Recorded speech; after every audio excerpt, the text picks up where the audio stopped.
Timothy Alberino, welcome back to the show.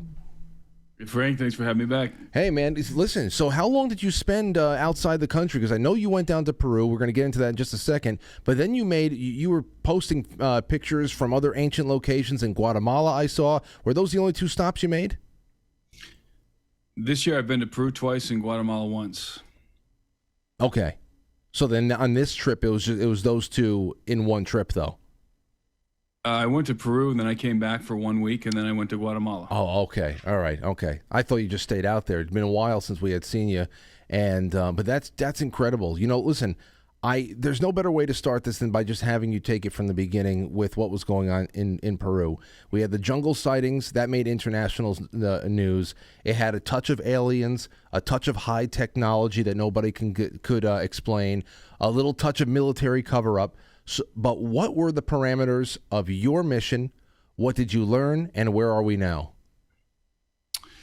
Well, as you know, these incidents began to occur in mid-July to the first week of August. It blew up on social media. There were several videos that went viral that came out of a couple of different villages, one village in the jungle city in particular. This all happened in the Peruvian Amazon, in the region of Alto Nanay, which is near the city of Iquitos. And when it all occurred, I happened to not have my passport at the time. I was renewing my passport, so I was just sitting here as a spectator watching this unfold with everybody else. And there were elements of the stories that were breaking that didn't make any sense to me, especially when they concluded, especially when the Peruvian media concluded that the culprits were river miners with state-of-the-art jetpack technology. So ultimately, I decided, once I got my passport back, I decided to organize an expedition and go down there and see for myself and interview these people and see for myself what exactly was happening. So I was fortunate in this endeavor to have my friend Doug Thornton join me. Doug is an ex-infantry Marine and an ex-DHS rapid response team operator. And so Doug and I together went down at the end of October. I chartered a riverboat. I made all of the arrangements for the expedition. And yes, I did.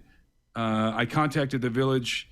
I got in contact with them before I went and was able to ascertain the current status of what was going on out there. And I was told that the phenomenon, although it had subsided, they were still nervous about going out into the jungle and harvesting food and so forth. So I learned that they were running low on supplies. So we did determine to turn the investigation into kind of a humanitarian effort as well. And we were able to provision them with food and medical supplies. The village of San Antonio de Pintuyacu, by the way, we were able to provision them with supplies and also strategic technology. We procured high-powered flashlights, thermal binoculars, radios, night vision goggles for the village, specifically for the patrol. For their patrols, they're doing patrols in the village every night. And I want to thank the guys from Conduit Church, Pastor Darren Tyler, Jamie Brandenburg, and the great guys over there at Conduit for co-funding this expedition with me, and helping me to provision the village. So it was in October, the last week of October, that we went to the village. We went up the river. It was a 2-day journey up the river from Iquitos, up the Nanay River, and then up the Pintuyacu, San Antonio de Pintuyacu. It's one of the last villages, the last large village it's on the edge of a vast uninhabited wilderness.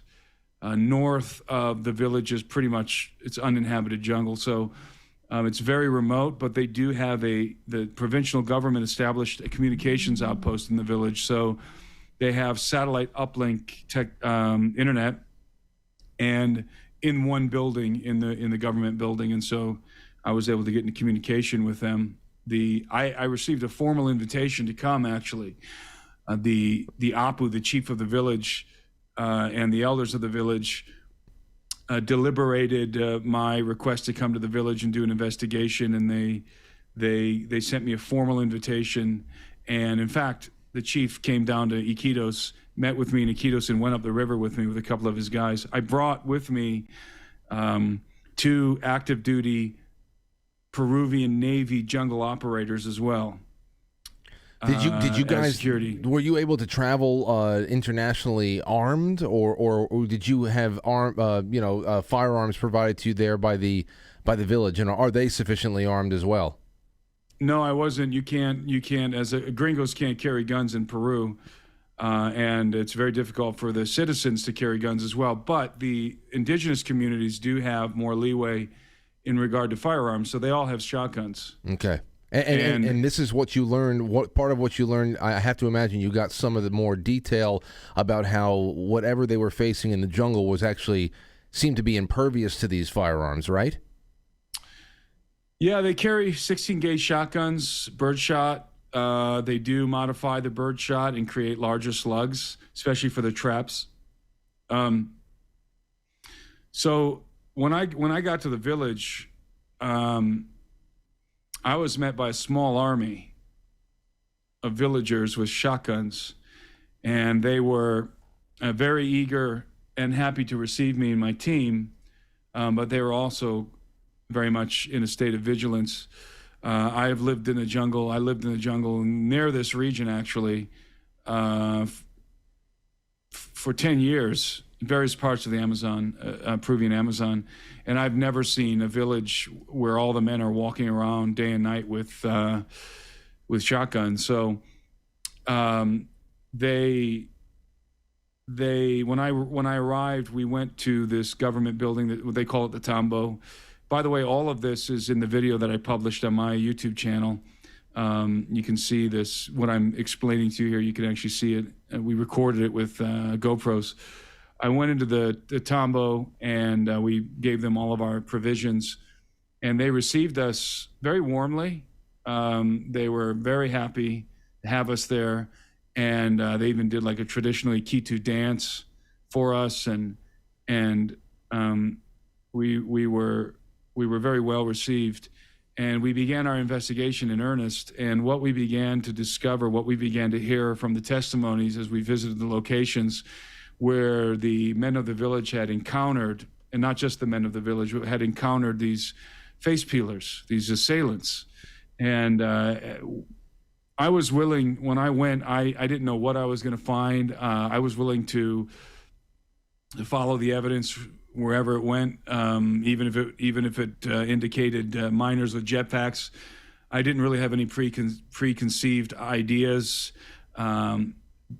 My first inclination when they began to tell me the details of what they had been encountering was that we were dealing with very sophisticated drug traffickers, maybe cartels, and that notion was swiftly dispelled as we continue to hear more of the testimonies from the villagers. So basically, to summarize what they told me, the village was being assaulted back in July for about a month. It was being assaulted by very bizarre assailants who were dressed from head to foot in black armored bodysuits. They have helmets. They wear helmets that are elongated in the back. They have almond-shaped yellow eye lenses on their helmets. They have backpacks, apparently hard-shell backpacks, but I'm not 100% sure about that, but it seems that they have some sort of hard-shell backpack. And they have very strange footwear. Their footwear is very large, and on the bottom there's 2 discs on the bottom of each foot. And so there's some sort of technological apparatus on the bottom of their feet that allows them to float about a meter off the ground. And these descriptions came from many, many people in the village, men and women who saw them face to face, always at night. Some of the guys saw them just, 10 feet away, trained their flashlights on them and discharged their shotguns right at them. One particular gentleman shot one of these guys at point blank range, and he fell on he was floating, and when he was hit with the shotgun blast, he fell on his butt briefly and then hopped back up and started floating again, and then just sort of moved away. Sounds like an all black version of the Green Goblin from Spider-Man. Well, that's what they were comparing it to, was the Green Goblin. Because these guys, the way that they made entry into the village, they didn't walk into the village, they flew into the village on hoverboard platforms, on circular hoverboard platforms that are silent, that have really remarkable capabilities. They're encompassed with a series of lights. They have also floodlights on them. And so these incursions would begin with the villagers seeing like little UFOs, discs flying around above them. And if there was a flash of lightning, or if somebody happened to catch one and flash a flashlight on it, they would see these guys like surfing on them. And they would, these mysterious assailants would go land in the jungle. They'd land in the openings of the jungle, and sometimes, most of the time, they would disembark from the hoverboard, the circular hoverboards, and then they would walk or float into the village. And they were terrorizing these villagers. They attempted to abduct a 15-year-old girl named Talia. They attempted to abduct her and apparently cut her face off because she has 2 lacerations on her neck. That story was harrowing. Talia, she was just after sundown, which is when they always would make these incursions, these mysterious assailants. And Talia, just after sundown, she was picking fruit out of a tree with a stick, and one of the fruits fell to the ground, and she bent over to pick it up, and there were some dead leaves around it, and suddenly she feels this gentle wind at her back, and the leaves start rustling in front of her, and she looks behind her, and she sees this assailant, this person, dressed as I previously described, flying up to her on one of these circular hoverboards, no sound, just silently drifting up to her, landed right next to her, and he grabbed her from behind and put his hand over her mouth. And then she saw another guy coming up the hill. He did the same thing. He came up the hill, landed in front of her, and he grabbed her legs. Now, Talia lives kind of in the middle of the village, but there's this forested gully between the houses where there's jungle in there. There's a chicken coop with a thatch roof down in there. So it's a gully, but it's surrounded by the neighbors. And so these guys, when they grabbed her, they flew her behind the chicken coop, and then they they mixed some cream with powder, and they sucked it up in a syringe, shot it up her nose. So it's some sort of sedative, a narcotic, that began to make her feel a little strange. And then they took out a larger tube, and this had some sort of a cream in it, and they began to take this cream and wipe it all over her face. Gee, this is very, very compared to what I mean. Thank God that you went down there and got some details, because all we got was there was a 15-year-old girl that got scratched. There was some kind of a topical abrasion or something like that. But this is a very, very complex assault here, complete with chemical agents and everything. I have to imagine this is where the face peeler name came from, her particular encounter. No, the face peeler is actually it's an old legend in the jungle. It goes back to the 80s, goes back to the probably mid 80s. Wow. And the face peeler phenomenon is I heard about it when I was living in the jungle. It's sort of like the boogeyman there. Like, the parents would tell their kids, don't go out into the jungle alone, or the face peeler will get you. And the face peeler has, among the indigenous communities, it's thought that the face peelers are one of two things. Either A, they are gringos with advanced technology, or it's aliens or some sort of non-human faction. And again, it goes back to the 80s. It does not go beyond the 80s. So it's about a 40-year-old phenomenon or so. And they call them pelacaras in Spanish, or pistacos. But anyway, Talia, when they grabbed Talia, or rather when they were applying this cream to Talia's face, her face instantly went numb. By the way, I interviewed her. This is where the story's coming from. I talked to her myself. And she says she heard the assailants speak. She's the only one who we talked to who said that she heard them speak. Everybody else said that they didn't speak. But what's really remarkable is she says that she calls one the gringo and the other one the Peruvian. The gringo because he's larger, the Peruvian because he's smaller, although he's still taller than me. Most of these assailants are described as anywhere between 6.5 to 7.5 feet tall, sometimes even up to 8 feet. So they're very large. And what were they speaking? And she said that she calls the one the gringo because they were both speaking Spanish, but the larger one was speaking broken English, or broken Spanish rather. He had a gringo accent, so she called him the gringo. And she said that when they were smearing this cream on her face, the Peruvian face peeler said to the gringo, "Be careful, don't put too much of that on, you're going to ruin the flesh." Oh. And I asked her about that later, what she thinks they meant, and she told me that it was something about how it was going to make it, if they applied too much of this cream, it was going to make it difficult to separate the skin from the flesh when they were cutting her face off. And indeed, that's what they proceeded to do. They took out a small device, which I think she described it to me. I think it's a laser scalpel. I think it's a laser scalpel that they had. And then they began to make an incision right here under her jawline. And when they began to do this, Talia sort of, one more effort to break free, she started to struggle, and she managed to get her hand up. So there's a guy right behind her that's applying the cream, and then now he's beginning to cut right under her jaw. And she's struggling, and she was able to start to push his helmet up with her hand. And he didn't want her to see his face, so he sort of let go of her for a minute. The guy in front of her slapped her in the face. And it was during this struggle that they dropped her. And so she was able to momentarily break free and scream. And you have to understand the context here. This was not the first incursion by these assailants into the village. The first incursion had happened a day or two previous to this attempted abduction. And so the villagers were all on edge and were in a state of vigilance. And so all of the men were sitting on their porches with their shotguns and their flashlights because they knew that there was some sort of these assailants had been making incursions in their village. And so when Talia screamed, the neighbors and her brother came running immediately.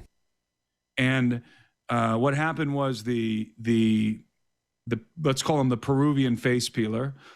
He immediately started to take off on his hoverboard when she screamed, because he knew that the neighbors were now alerted. And he was, according to Talia, he yelled back to the gringo, let's go, let's get out of here. And the gringo said, no, we can't just leave her here. So he grabbed her by the hair and started to drag her up the hill on his hoverboard, mind you, dragging her up the hill. She's unconscious at this point, or semi-conscious. And eventually he had to let her go because the villagers were on them. And the neighbors and the brother, they had their flashlights trained on these guys. And I interviewed them as well. And what they saw was exactly what I described. They saw Talia laying on the ground, bloodied up from the cut. And they saw these two dudes dressed in black, exactly the way I described. And they're like sort of surfing on these platforms, these hover disc platforms. And they maneuvered themselves to where there was an opening in the trees, and they shot up through the trees at a high rate of speed. That's really what the incident that really sort of really caused the villagers to start to live in panic and fear because of this attempted abduction. This wasn't just a sighting of these strange people. Now they knew what at least part of their intention was to abduct their young people and apparently cut their faces off. So obviously the villagers thought these are face peelers, these are pelacaras, right? And so I heard a lot of testimonies of encounters with these guys. Very, very bizarre stuff. I mean, they were described to me as being, this is exactly the phraseology that was used by one gentleman who chased one. He said it was inhumanly agile. The way it moved, it was just inhumanly agile. Like, I don't know if it's because it's human beings wearing advanced tech, right, with exoskeletons and this propulsion technology on their boots, or if it's because it's maybe non-human entities who are perpetrating this. Now, Talia, it must be noted that Talia is very traumatized. She's got severe PTSD. When I first encountered her, she was trembling and crying as soon as she saw me, and Doug. And I mean, Doug and I are certainly imposing figures, especially in a jungle, 2 days up the river in the Amazon. But she at first did not want to talk to us. She associated us with her assailants. But she is so traumatized, and they did, at the beginning of the assault, they did shoot the sedative, the narcotic up her nose. So it is possible that she is confabulating the detail about them speaking, because that's an anomaly. Nobody else ever heard them speak. Even when they were shot point blank, they didn't yell, they didn't scream, they didn't, make radio contact with the other guys out there in the jungle. I'm meaning the assailants. There was no communication. They were silent always. And so, it was really an anomaly to learn that these assailants spoke, and especially that one of them spoke broken Spanish with a gringo accent. Now, she probably had already assumed, as many villagers had, that the assailants that the pelacaras are gringos, right? Because the indigenous people think they're gringos or they're aliens. That's the belief there among the indigenous communities in regard to the face peelers. So it could have been that she had this preconceived notion and then confabulated the details that she couldn't remember of the assault. Could be that she was hearing voices telepathically. It could be that she absolutely heard them speak. And if they did speak verbally, then we're almost certainly dealing with good old-fashioned human beings. Well, what you bring up is, it's so much. There's absolutely nothing compares to what you have dug up. Nothing out there that has been published over the course of the summer when we found out this was happening in July and into August. Nothing compares to this.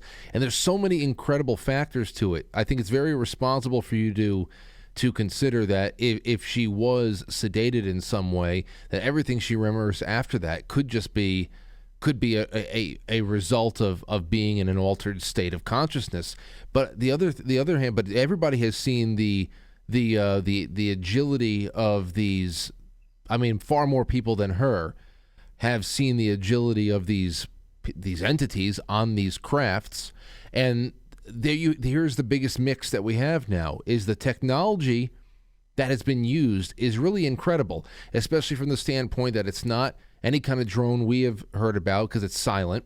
So that means that there cannot be a conventional fuel source, and that the motivation for the encounters, I don't know what the reasoning for wanting to collect faces would be, for them to have such a Buffalo Bill approach to this, to come and apply different types of creams to try to, but it almost, for just a lay person, it seems ritualistic.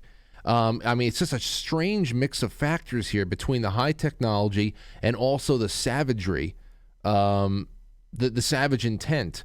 It's just very, very weird. But yeah, the more you talk about it, the less I think alien.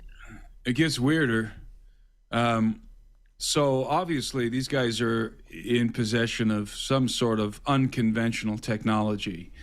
being deployed from their boots. By the way, Talia told me a very interesting detail. She said that when they land these platforms, these circular platforms, which are about 3 feet in diameter, when they land, when they want to take off again, they touch a button on their boot, and it energizes, it activates the technology, and they lift off into the air. But what's bizarre is that they're able to float even without, according to the handful of villagers that told me this in the village, more than a handful actually, they're apparently able to float around even when they disembark from the hoverboard platform. So there's some sort of propulsion technology being deployed from their boots. I surmise that they probably magnetically snap into the circular hoverboards. But that technology, see, when we first started hearing about this, my first inclination was maybe this is cartels with, like, really advanced hoverboard technology. That was my first inclination.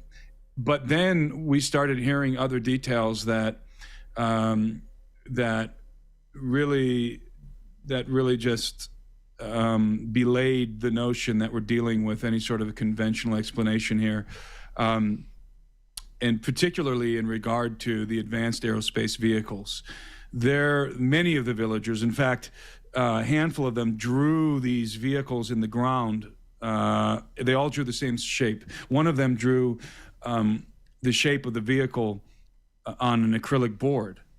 And basically what the villagers were describing, what they were seeing during this period of time when they were experiencing these incursions, they were seeing these, again, what I would describe as advanced aerospace vehicles that were about the size of small private jets or large helicopters like Chinooks or Blackhawks, but they were shaped like an acorn, not an acorn vertically, not like a bell, like an acorn on its side. And like maybe the cockpit, the front of the craft was like, it came to a point, and then it rounded out in the back, like an acorn shape, and it had these little protrusions, like these little rounded protrusions. They weren't wings, but they were these little rounded protrusions on the side that open up. They open up and they deploy a series of rapidly blinking lights as if they're scanning.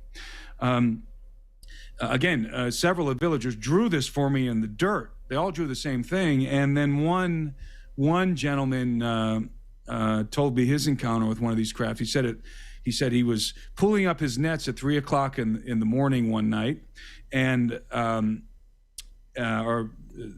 was a contradiction. He was pulling up his nets one night, and he it's pitch black outside. Then suddenly, he said it was like the sun came up, like someone turned the lights on, and he could see everything around him.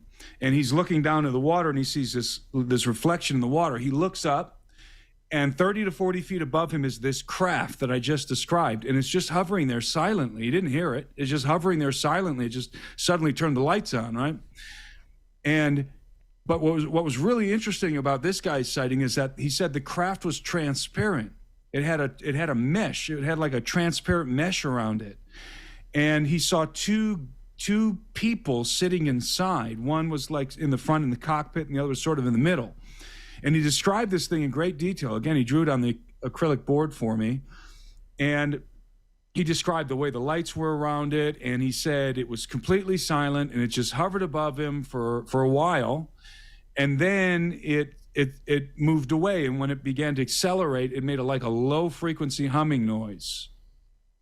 And again, these craft, this is not a one-off, this sighting. These craft were seen by multiple people in the village and on different occasions, hovering above the village, above the river, during the same time when these mysterious assailants are making incursions into the village. So obviously, we are not dealing with conventional technology by any means. This guy, he wanted to make it clear to me, this craft did not have propellers. It did not have any kind of engines. It had no propulsion system to speak of. And it was absolutely silent. And these are, by the way, this is not some uncontacted tribe in the Amazon. These are civilized villagers.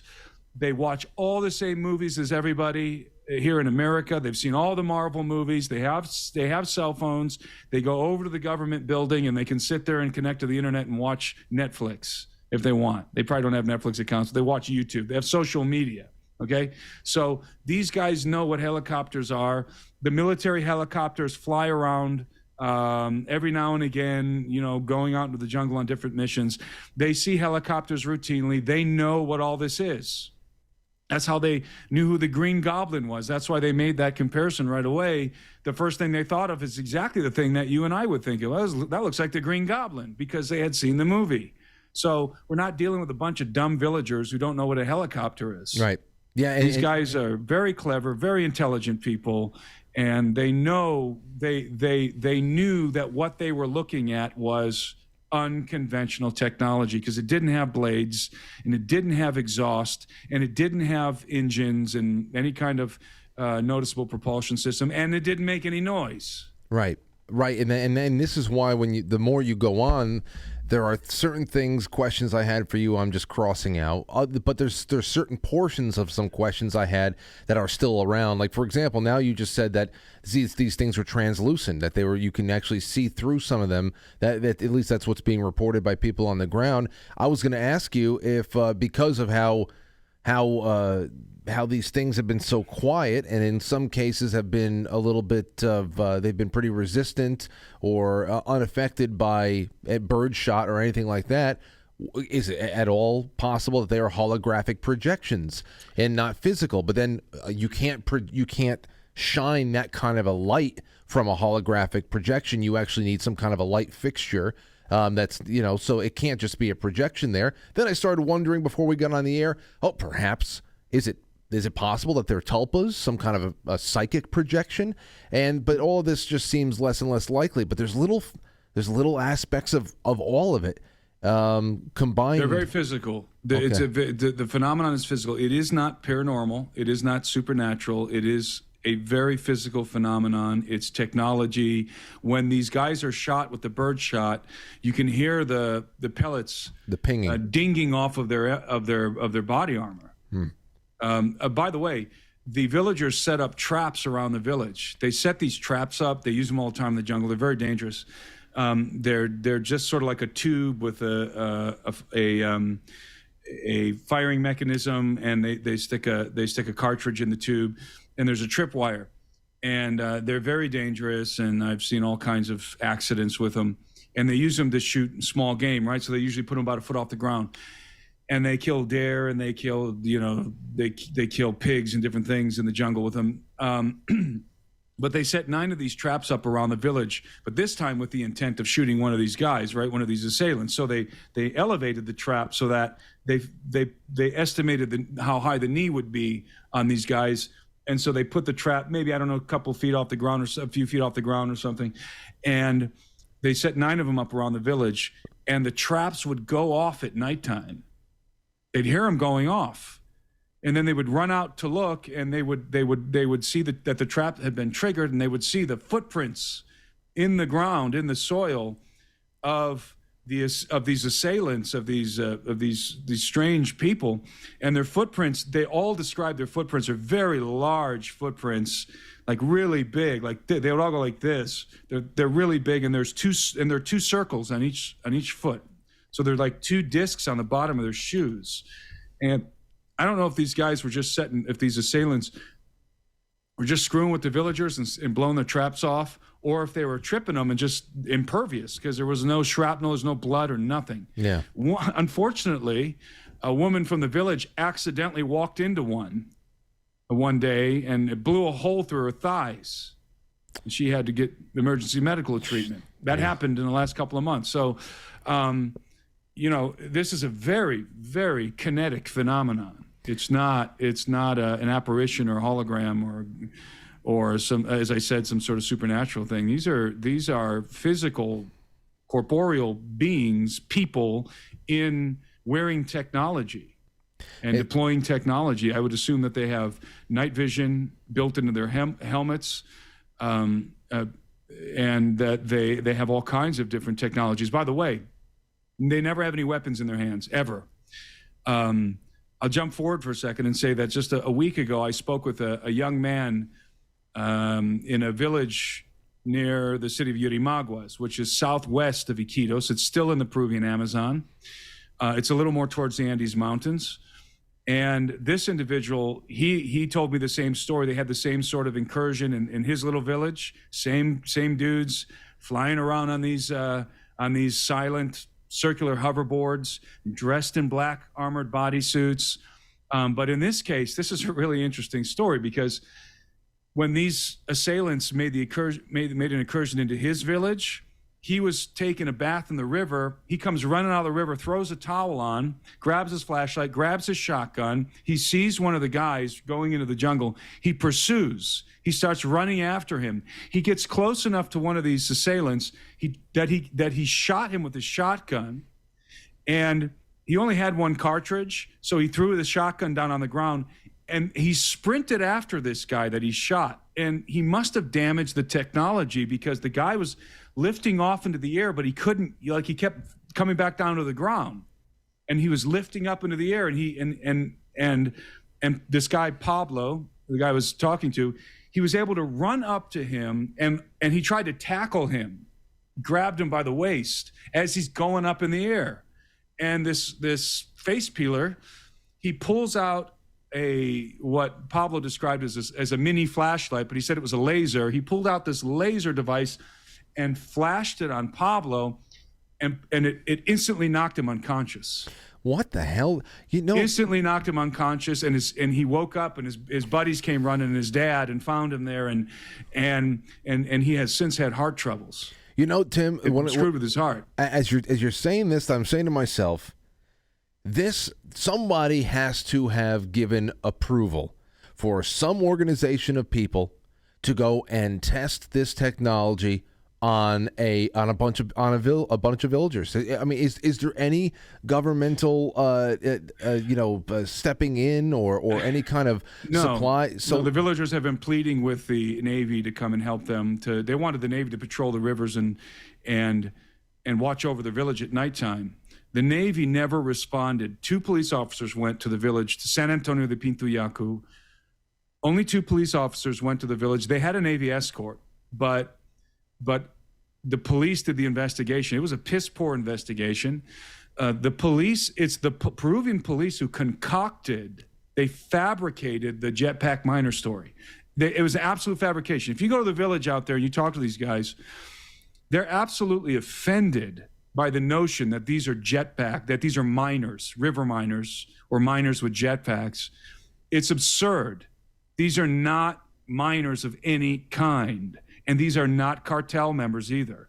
Whoever this is, look, my hypothesis is this is a group of nefarious human beings in possession of advanced technology, perhaps even reverse engineered alien technology.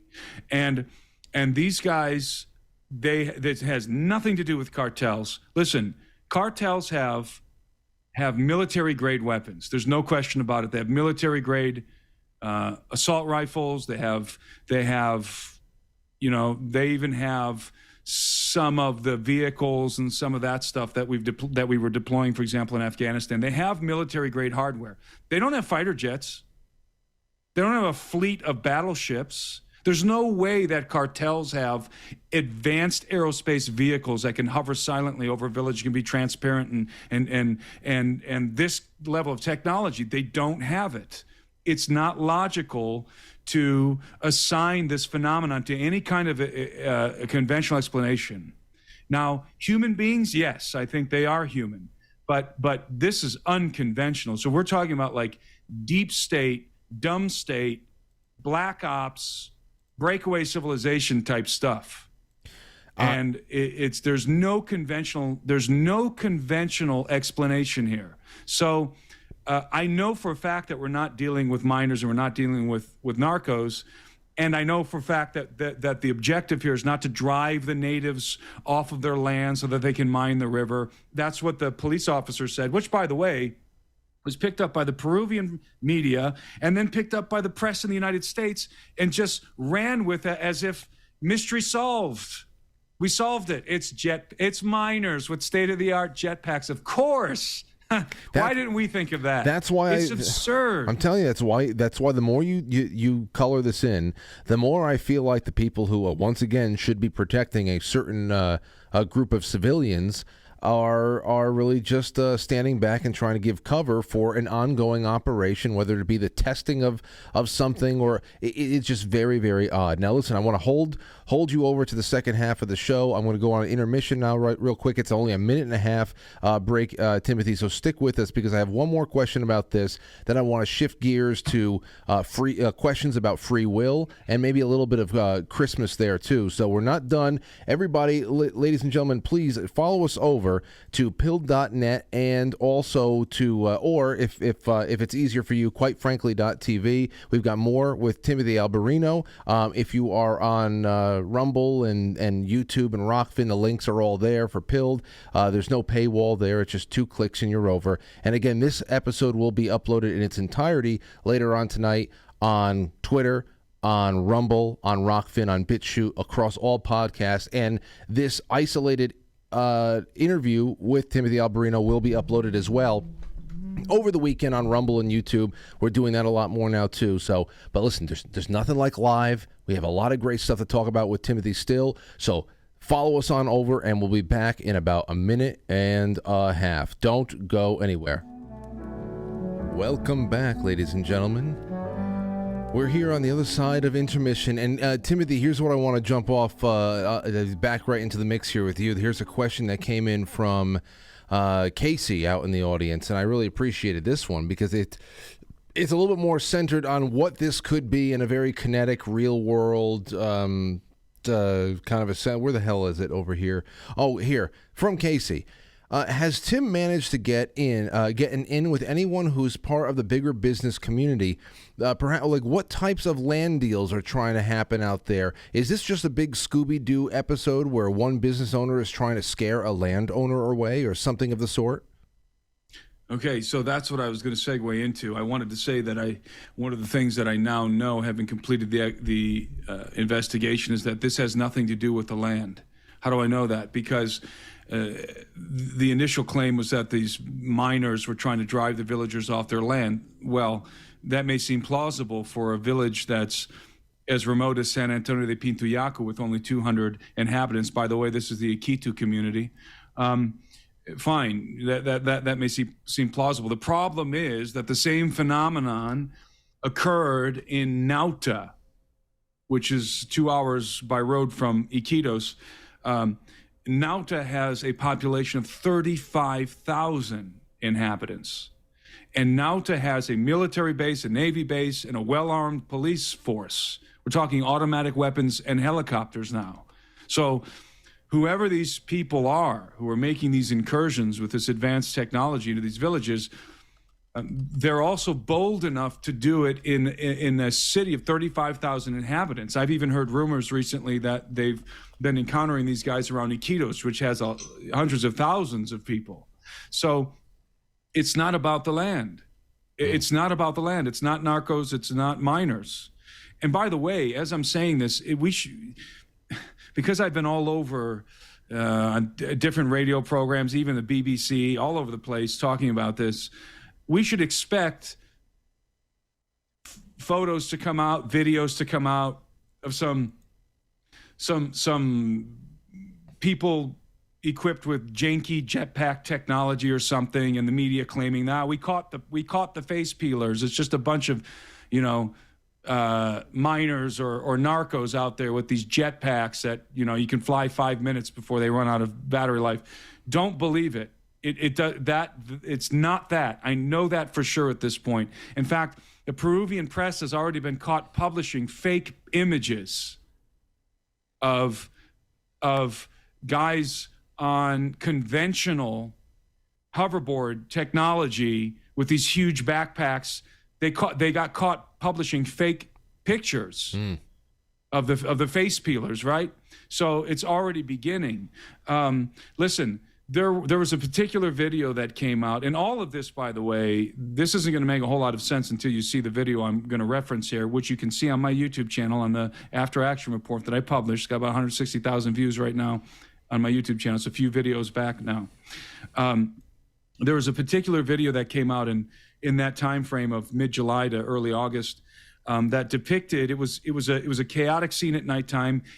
It was in the city of Nauta, and there was people yelling, dogs barking, and there was a guy with a flashlight, and he's flashing up into this tree, and he's saying, "There it is, there it is," and as he's flashing up into this tree, you can make something out. There's something in the tree, apparently. It looks like there's something in the tree. And furthermore, when you break the video down and slow it down, which I did on an analysis video previous to my expedition, it almost appears as if there's a creature, there's a being there, and it's got large almond-shaped eyes, and the light is reflecting off the black eyes, and it's slowly moving its head from side to side. I wanted to investigate that location. I wanted to go to that location during the day to get an idea of what it looks like during the day, and to get an idea of the scale, the layout of the property, and the scale of this potential being, the setting. And so after I concluded my investigation in San Antonio de Pinto Yacu, we were there for 3 days and 2 nights. I came down the river and I went to the city of Nauta, and I was able to track down this very location where this video was filmed. And I found it. I found the exact location, and I talked to the neighbors. And what's remarkable is that this location, they had seen a couple of different events happen here. And in fact, the particular video that I wanted to investigate with what appeared to be a being, they had never seen that video. They were telling me about a different incident in which a saucer, like a flying saucer, descended over this tree and it was flashing a light down into the tree. That's what they were describing to me, and it happened in the same location. But you can see in my video that I published on YouTube, the incident where this happened, it looks like in the video, because it's shot at nighttime, it looks like it was right above this house with this tin roof, when in reality, what they were looking at was back behind the house, up in this really high aguaje tree, or next to it in another large tree. And if in fact what we're looking at is an entity in this video, which it may or may not be, it's a very low resolution, grainy video. Of course, it's being filmed on a crappy smartphone at nighttime. But if in fact it is an entity, and you'll see if you watch my video why I think it might be, this thing would have to be very large. We're talking 7.5 to 9 feet tall with a tremendously large head. Okay, so I went there, I investigated that. Now, what's really remarkable is that as I was talking to the neighbor, the lady who lives right in front of this house, she told me that night, one of the nights, that they saw a phenomenon, some sort of phenomenon, either the saucer or this thing in the tree. She heard gunshots going off on the outskirts of town. And her neighbor was coming home later on that night, and he was carrying a shotgun, and she asked him if he had heard the gunshots and what was going on. And he told her, not only did I hear the gunshots, I was one of the guys firing the guns. We've been patrolling the outskirts of the village because we've been seeing these guys dressed in black-bodied armored suits flying around on these hoverboard discs who are like making incursions into the city, on the outskirts of the city. They call them face peelers, right? The pelacadas were under attack by face peelers. So the very same phenomenon that was happening in this remote village with these guys, with this technology, was happening in Nauta. 35,000 inhabitants, okay? Automatic weapons. You have the police, you have the Navy, and you have the Army. You have helicopters. These are not drug traffickers. These are not miners. They're not trying to drive anybody off of any land. In fact, not far from there, I was told previous to my visit to Nauta, there was a famous incident that happened. It was all over the local news. You can still find some clips of it. It's very gory.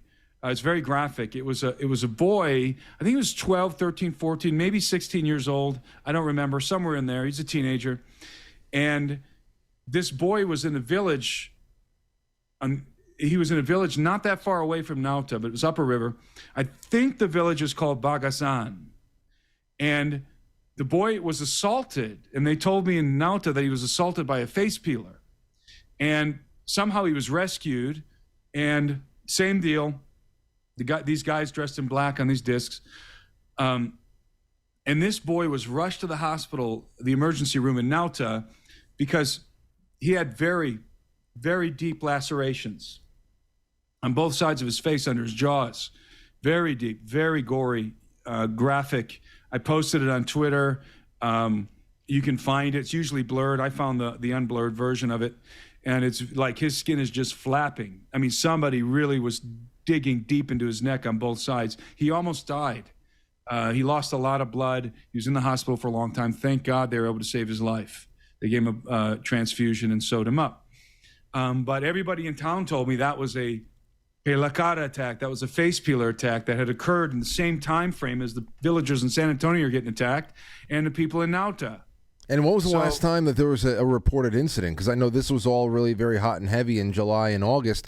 But since then, has there been anything? Since I got back? Since between the incident in San Antonio and Pintuyacu and the time that I went down there, so within that like 1 or 2 month window, other incidents had happened in other villages. There were attacks by these face peelers in other villages where people were hit with lasers, much like the story I told you about Pablo. Right. There are other sightings as well. And during this 2 month period of time, July, let's say from July to the end of August, really it was mid-July to mid-August. During this period of time, there are also other sightings happening in the Peruvian Amazon, other incidents. There was a report of this hostile encounter with a UFO in which these 2 young people were walking, and the UFO deployed some sort of like a beam down at them and started to lift them off the ground. And they were able to get away, and they were running and screaming. There was a group of young people from a high school or a college who were doing some sort of a project in the jungle. They all collectively witnessed a very strange being walking through the jungle. This was very exotic looking thing. It wasn't like a guy in a suit. It was an exotic looking creature walking through the jungle, a being of some sort. And so, there's a whole lot of stuff going on. It's not one incident. It's not just these guys flying around on hoverboard craft. You have to contemplate the advanced aerospace vehicles that are in play, right? You have to contemplate the discs, the flying saucers that are being seen. You have to contemplate the weird, the high strangeness happening in the Amazon, the Peruvian Amazon surrounding this event. And then you also have to contemplate the fact that there was a joint military operation happening in the country, specifically in the Amazon. There's a lot that involved the U.S. Marines, the U.S. Air Force, Space Force, those equivalents from the United Kingdom, Peruvian military, Brazil, Colombia, Ecuador, Uruguay, doing a joint operation in Peru. So there's got to be something. There's got to be a similar thing. This seems like it's too significant. And as we're going to veer away from this topic a little bit and get into a couple other things that I want to do with you before we go, especially since it'll probably be the last time we talk before the new year. There's only a couple of weeks left in the year, but this seems too significant. There's too many strange but very highly interesting and high technology aspects of this. The details are too strangely put together for this to only be a Peruvian market test. I bet you I would be very curious to see if there's something like this going on in other remote parts of the world that are compartmentalized operations, compartmentalized from each other, but similar things. Have you noticed? Have you noticed any reporting of things like this in other parts of the world? I've heard maybe some similar stories, but not during the same time frame. Okay. And not with the frequency that this sort of thing occurs in the Peruvian Amazon, specifically the Peruvian Amazon. Now, Brazil, I've heard that some of this kind of stuff happens in the Brazilian Amazon as well. After all, Iquitos is not that far from the Brazilian border. The Amazon River begins in Iquitos, by the way. And so what I think that we're dealing with here is There's so many possibilities, but I think that this group of nefarious human beings, in my estimation, in possession of advanced technology, as I said before, possibly derived from reverse engineering alien tech. I think that these guys are using the face peeler phenomenon, the pela cara legend, as a cover for something else. Like, they want everyone to think that they're face peelers, when in reality, they're doing something else in the jungle that they don't want anyone to pay any attention to. And it may be that what we're witnessing or witnessed is a covert operation in which perhaps the militaries of the United States, as I said, including Space Force and these other countries, maybe there was a joint operation underway trying to dislodge something out there, to combat something. And I don't know. I mean, it does seem to me, though, that the whole face peeler thing is a cover for something else. And the reason why it appears to be that way is because if these guys were really interested in harvesting faces, they would do it a lot. They would be a lot more successful than a couple of failed attempts. And there's one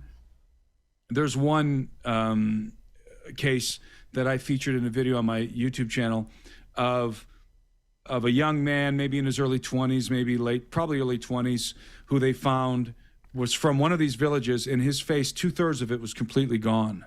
And it was not depredation by predators. It was not piranhas.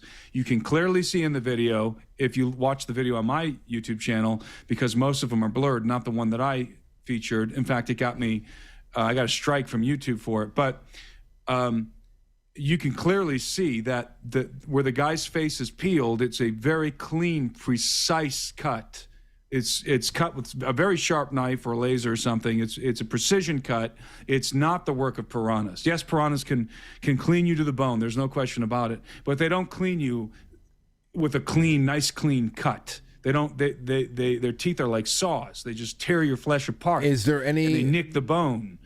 Aside from the fact that some of these people are still alive after the attempts, is there any correlation? And it's the last question I have, because I really want to get this other stuff in, and I want people to go and check out the work that you've already published and whatever you have coming out, because that would obviously be the most complete representation of all your findings.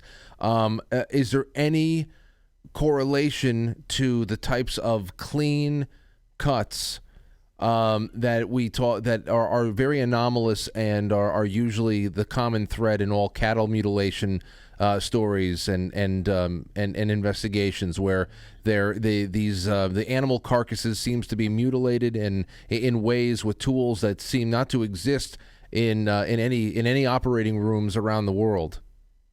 Yes, it's very much like the cattle mutilations. I mean, there may be a relation. It may be related to cattle mutilations, but then again, the whole thing may be a cover for another operation. I don't know.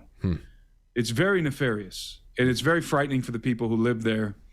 And it's I was kind of hoping I would go out there and do this investigation and conclude that it's sort of run-of-the-mill UFO activity. Maybe abductions, something like that, alien abductions. Before I went, I remember contemplating, like, the worst case scenario, and frankly one of the most dangerous for me and my crew, would be if this is just a group of nefarious human beings in possession of advanced technology. That would be the worst case scenario, and that is in fact what I think is going on. And I don't know if you saw, Frank, the story that Stephen Greer did this press conference in Washington, D.C. a couple of years ago, and he brought forth some whistleblowers, and one of them, I believe his name was Michael Herrera, who was a Marine, and he had this encounter in Indonesia after that huge hurricane. And did you hear this story? And I wonder if we even talked about it on your show, but he had this encounter with he and his platoon with this large disc, like a football field size flying saucer that was just hovering there. And they came upon this thing, and they were in shock, and suddenly these paramilitary guys came out of the woods speaking English, armed to the teeth. They were armed better than the Marines.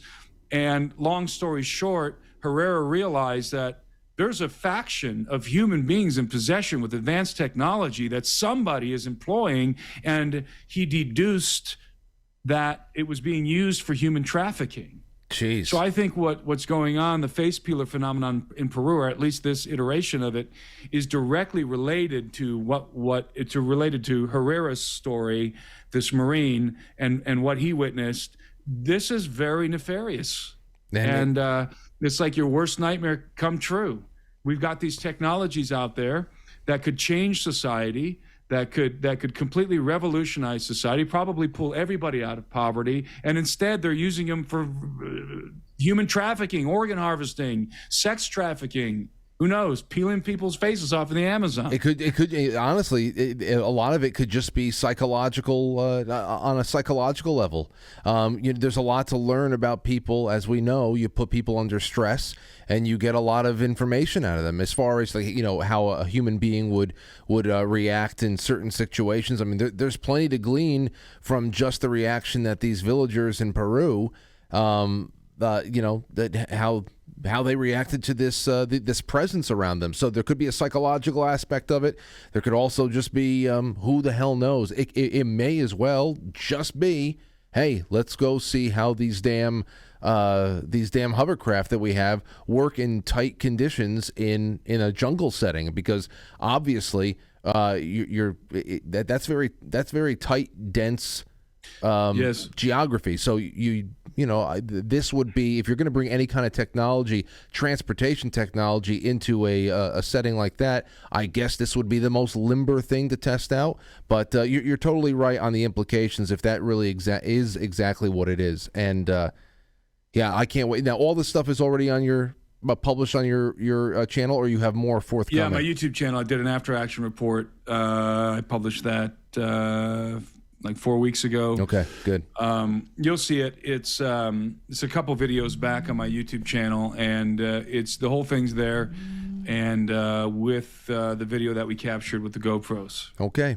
I have a question for you now. Just as we're getting a little bit toward Christmas, the end of the year, I want to do a little reflection. And first, I wanted to ask a more human question to you, especially since you deal a lot with the transhuman and what's coming our way and all of that. Last night, the audience and we had a discussion about free will. A scientist from Stanford University wrote a book recently that claims that we have no free will, and every decision and choice that we make is the result of a fixed world of circumstances that not only compel us to act in a very limited number of ways, but also absolves us of the responsibility of our actions, whether they are virtuous or malignant. So I'm curious, just at first blush, what you think about this as you deal with humanity, you deal with stories of the story and myths of creation, and also of the very inhuman places that we are going. So as far as free will, what do you think what that's all about? I would disagree with that scientist. I think that we absolutely do have, and I think I've seen some lectures from him. I do believe that we have free will. In fact, I think is it not Sam Harris who argues that in reality human beings do not have free will? Oh, he's one of them. But this guy who wrote the book, I think his name was Robert Sapolsky or something. He's a scientist. Oh, Robert Sapolsky. Yeah, he's very famous. He studies primates. Yes. I watch a lot of his stuff actually. Very brilliant guy, but I would vehemently disagree that we don't have free will. I think all of us innately know that we do, and to suggest otherwise is to contradict our common sense. Well, let me ask you this, because it did get me to consider two things. Number one, what does pure free will look like? And I mean, because I agree to a certain degree that our backgrounds, our beliefs, and our life experiences, they outfit us for action and limit us in some ways, especially if there's, the beliefs are very, very limiting. But then again, limitations could be counterproductive, or discipline, I believe, is a form of limitation that is good, for instance. But, action, to try to consider action that is completely unbound by experience or instinct is so hard for me to conceive that I imagine it would only be reserved for God alone.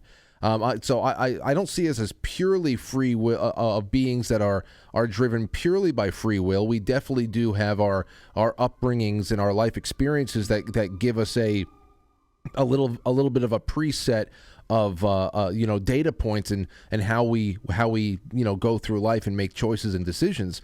But I can't conceive of what pure free will is that isn't tied down by some kind of human earthly experience. Can you? Well, I would certainly agree with that.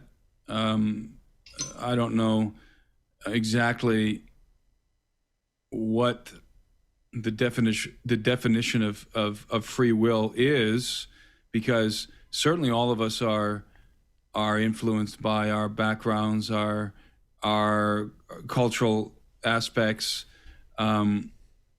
all kinds of things. Genes, certainly our genomes determine a lot of the way we think. I mean, I'm an identical twin. What? And if you met my twin, you would be very shocked how similar we are. We don't look that much alike anymore, but we think very much alike. We pretty much like all the same stuff. We have the same opinions about most everything. We've taken different paths in life, but obviously, much of the way that I think is a result of my genetic composition, as well as other factors. So I understand the argumentation there. Well, those factors result in the decisions that you make. They bear heavily upon the things that you choose to do. So in that sense, I guess you could make what would seem to me somewhat of a tortured argument that in reality we don't have free will. But ultimately, all of us can choose right now to do some random thing that we decide to do just to test our free will. That would have nothing whatsoever to do with our culture, our upbringing, some random thing. That anyone in the world, I mean, I'm sure there's some sort of a test that a study that could be formulated in which you can study actions that would be uniform across the board, regardless of cultural influence or genetic questions, and demonstrate through such a test that people have the free will to choose the course of those actions. Yeah, I think that, well, I can't conceive of something that is free will that is unbound by any kind of human experience. So I don't see that it is an absolute. But at the other hand, I don't think that we are, as Robert Sapolsky was saying, we are unaccountable machines. He actually said that we are machines to actually go to the point that we aren't sovereign beings. Because ultimately, I think that we have flexibility. The flexibility inside of a world that has natural laws and spiritual realities, and that flexibility really is where the rubber meets the road with how I think we have all conceived free will. But here's one other question for you, since I know you like dipping into the supernatural and the paranormal from time to time as well. Where on the scale, or where does precognition, seeing the future, where does precognition fit into the spectrum of the will? Do you think, because this came up last night as well, is precognition always just based on a timeline that will play out if human will does not change the pathway, or what? Because that's an interesting concept right there. If we are not on a fixed track, how can one conceive and actually see the future? What do we mean by precognition? Are you talking about someone who has a vision, a dream, or just has a sense about the future that turns out to be true? Yeah, like sees the future in very vivid detail in a dream or in a trance state, something like things that we have heard before. Well, first of all, I would say that that's exceedingly uncommon. But if it's happened once, at least once, right? But I would say that it's very uncommon. If we put it into biblical context, when when prophets say had a visionary experience, they saw something in the future. It was almost always in a dream or a trance, and that information was conveyed to them. It was delivered to them. It was not that they themselves had the power to see the future. Rather, somebody wanted to communicate something about the future to them that would be written down, that would be recorded. Now, I do believe that human beings have extraordinary capabilities that we are very much unaware of. I believe that human consciousness is extremely powerful. I believe that we are all interconnected on some level. And as you know, I subscribe to the notion that the human species is inherently and originally a telepathic species, and that we are all connected that we are all somewhat empathic, and most of us, some of us rather, probably still retain some of those extraordinary capabilities, although it would be in a much degraded capacity.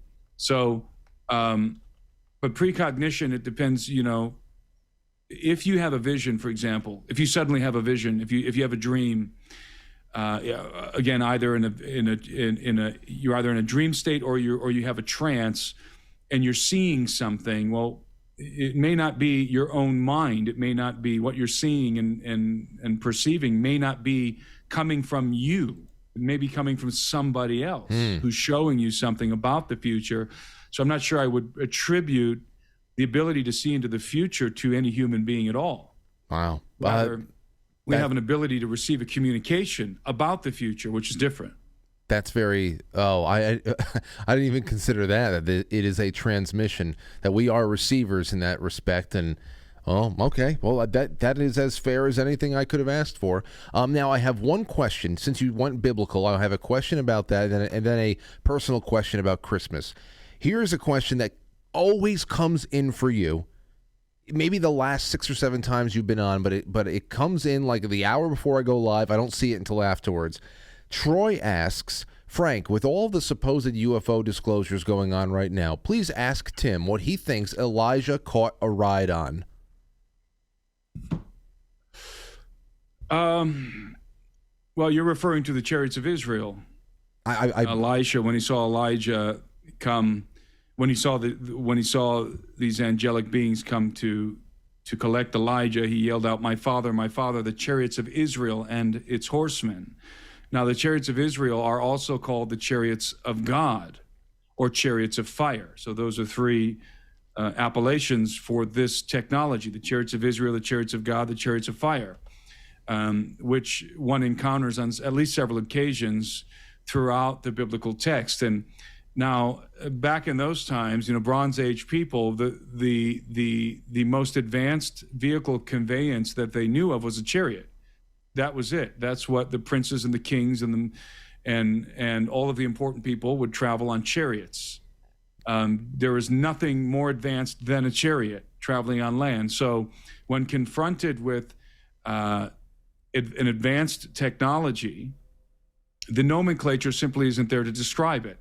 So you're going to compare it to the most advanced vehicle of conveyance that you are aware of. And again, in that context, it would be a chariot. So I think that what these guys are encountering is some sort of an advanced aerospace vehicle, certainly a vehicle, because they get into it. Elijah got into it, whatever it was that came to get him.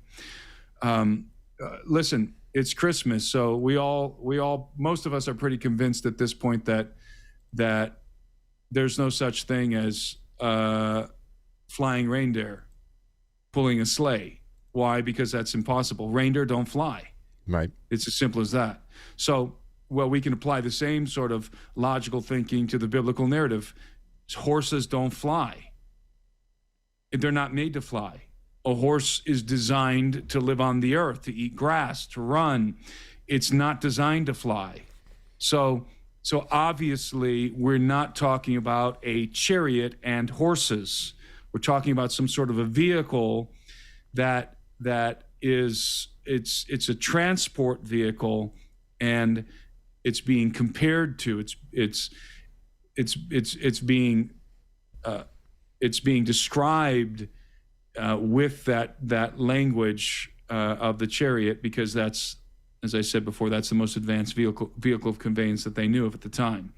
Now, some people would argue and say, well, wait a minute, the ancient Hebrews had words for shiny and they had words for metallic and all this. Yeah, they said fire.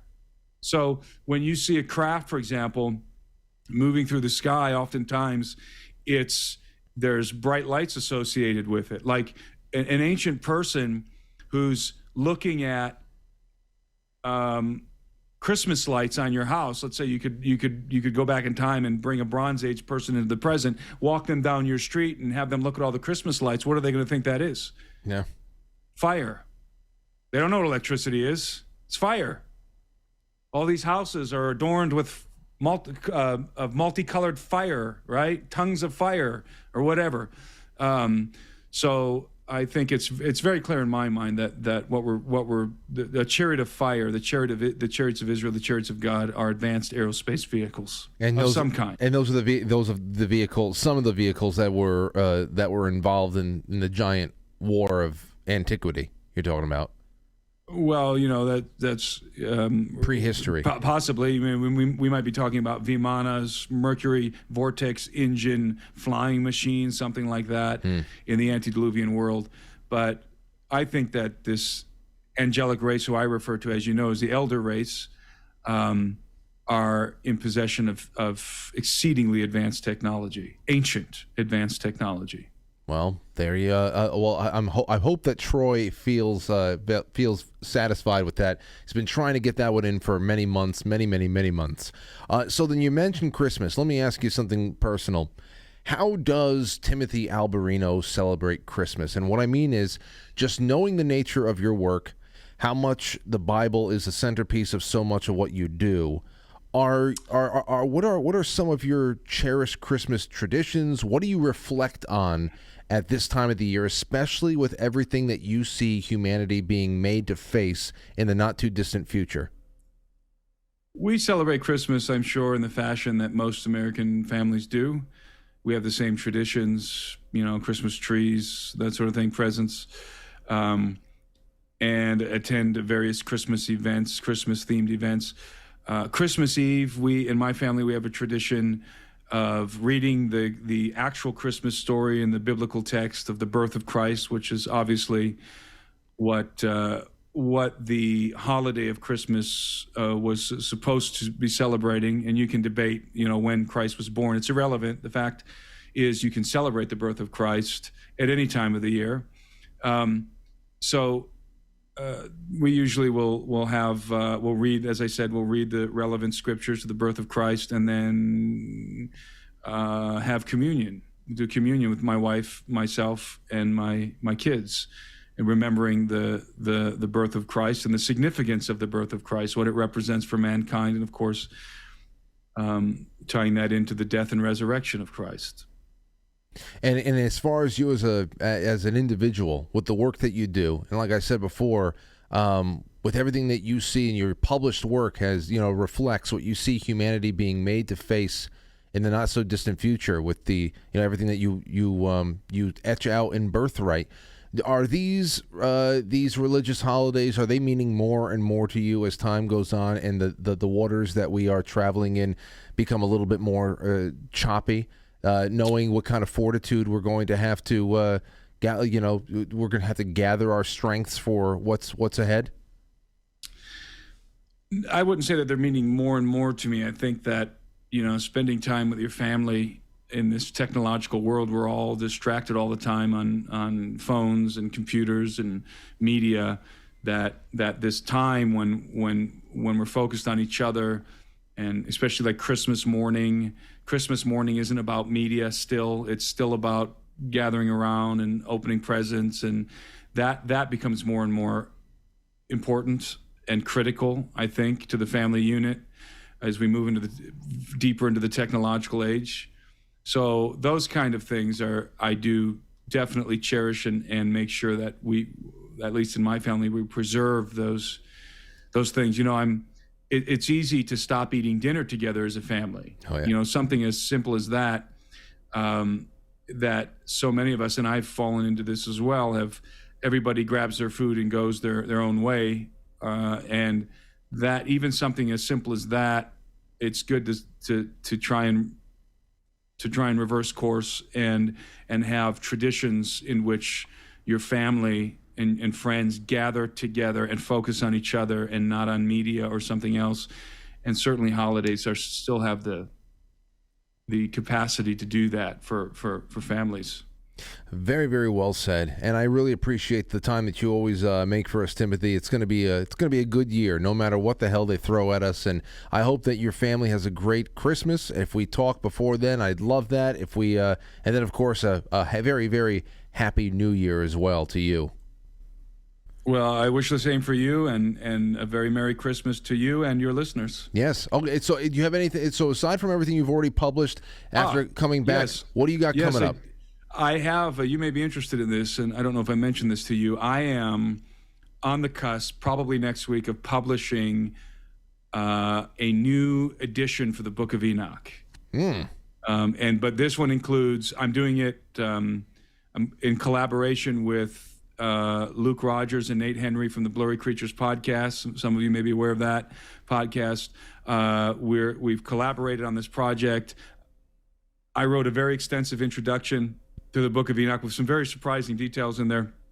I wrote commentary for the first part of the Book of Enoch, the Book of the Watchers, and we put together these conceptual scenes. I wrote these conceptual scenes, and Nate generated some conceptual artwork that goes with the scenes, and we've got 7 of them, and they're really unique, and it's going to give you a completely different perspective of the Book of Enoch, the conceptual scenes, in textual form, and also the artwork. It's going to give you a completely different vision of the antediluvian world, and I think for some people it's really going to rearrange the theological furniture in their head, and it's very unique, this project. We've been working on it for a long time. It's a beautiful book. Really, and if I do say so myself, very well-researched commentary and introduction. We include 2nd and 3rd Enoch in there as well for people who want to have the full collection for the Book of Enoch. That is almost ready to go to print right now. We're making some final changes. Hopefully next week it's going to the printing presses. You will be able to get that on Amazon. You'll know it when it's mine. If my name is not directly attached to it, it's not my Book of Enoch. When it comes out, you're going to see introduction by Timothy Alberino. I'm going to make a big deal about it. So track with me sign up for my newsletter, for my mailing list. Track with me on YouTube if you're interested in that, and on Twitter, X, and Instagram if you want to grab the Book of Enoch. We're trying to get it out before Christmas, and I think we're going to hit the window. I think we're going to get it out in time for people to order it for Christmas. So that's coming. That's coming like next week. Very exciting. If you're interested in that, that will be available on Amazon. But also, if you can remember this website, nephilimseries.com. It's going to be the first book in a series of books that we're going to be publishing. So that website doesn't exist yet. It will shortly, and it'll have a link to purchase the book. But for now, you'll be able to get it on Amazon for sure.